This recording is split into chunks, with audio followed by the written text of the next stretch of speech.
Whenever I start a speech, I ask a series of questions. The first thing I ask people is, in the last 1 to 2 months, privately or professionally, have you answered a direct mail advertisement? And consistently, worldwide, I've asked this question 100 times in something like 15 or 20 countries. Doesn't matter the age, doesn't matter the country, doesn't matter the job function. 5 to 10% of the people have answered a direct mail advertisement. I ask then, have you used the print yellow pages? And again, it's between 0 and say 10% of the audience. I ask, have you, in the last couple of months, privately or professionally, in order to research a product or service you might want to buy, have you used mainstream media? That means magazines, radio, television, or newspaper, either the advertising or the editorial. That one's a little more, maybe 40%.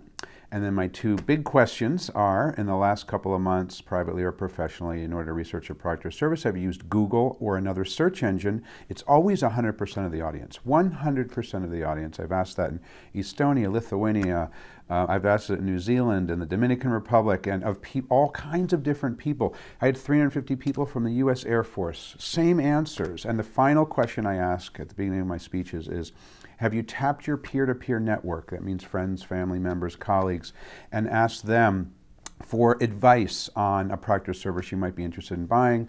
And the answer that came back from your network through Skype or email or Twitter or whatever it is, Facebook, is a URL that you then visited. And that one's usually about 90% of the room.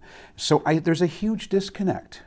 Here's the disconnect, is that so many organizations, doesn't matter whether it's a B2B company, a B2C company, a nonprofit, a government organization, a church or a rock band, anybody, we're spending money on the things that aren't as effective. We're spending money on direct mail, we're spending money on doing brochures, we're spending money on billboards and yellow page ads and all this stuff that just isn't working as well, because everyone is saying that they go to the search engines, that they're asking their friends for answers.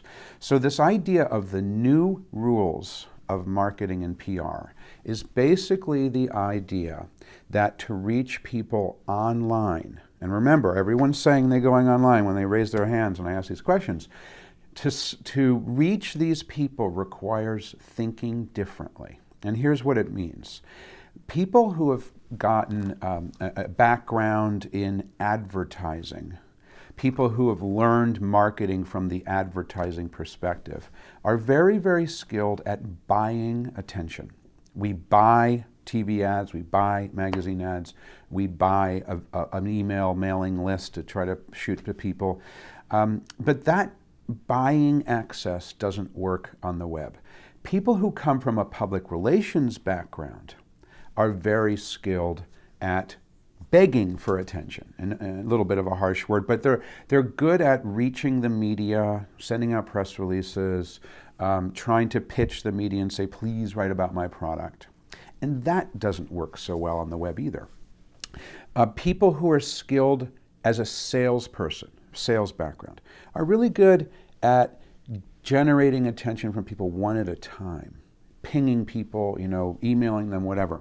And that doesn't work so well on the web. What does work is earning attention by publishing really interesting information online. So what is that information? It could be a YouTube video.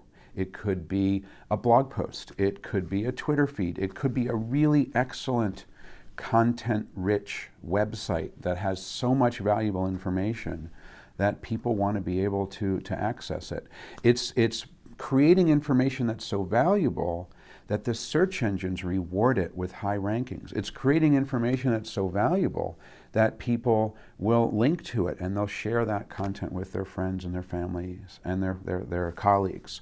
So success on the web really requires this different kind of thinking. And that's really, really hard for people who have already developed the skills to be successful in an offline world. Now, I do need to say that despite the fact that my best-selling book is called The New Rules of Marketing and PR, and that I've been talking about this kind of thing for years, I'm not anti-old media. I'm not anti-offline marketing and offline public relations. I still think there's room for advertising in magazines, newspapers, radio, television. I still think there's room for developing a relationship with mainstream media, reporters, and editors. And I still think there's room for direct sales. And in fact, I do all of those things in some form or another in my own business. And most of the organizations I work with also do some form of those things. But it's critically important to remember that to reach people online, remembering back to how we started this little video, people are answering their questions and their problems by going to Google first. To reach them, you have to think differently. You have to think like a publisher. You can't think like a marketer. You can't think like an advertiser. You can't think like a PR person or a communicator. You have to think like a publisher. And that fundamental shift is really hard for people. But the rewards for doing it right, for saying, okay, I'm going to create something amazing. It's going to be an ebook, let's say, or it's going to be a video, let's say, or a series of videos. The rewards for doing that well are absolutely tremendous. There's one final thing that's essential for this kind of marketing, for the new rules of marketing and PR. It's something else that people have a really hard time coming to grips with, and that is that you can't be egotistical about creating the information online. You can't create something that's only about you and only about your products. You have to be thinking about what I call buyer personas, but the people that you're trying to reach and how you can segment them into different groups, and what are the words and phrases that they use to describe their problems. How would they say that they're looking for a particular product or service? And that's the language you should use. That's the approach you should use.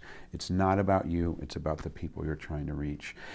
This is actually pretty easy stuff, but it requires a different mindset. And that's why it becomes difficult, because we think we know how to do marketing. We think we know how to do PR, but the ways that we've learned in the past just aren't effective online.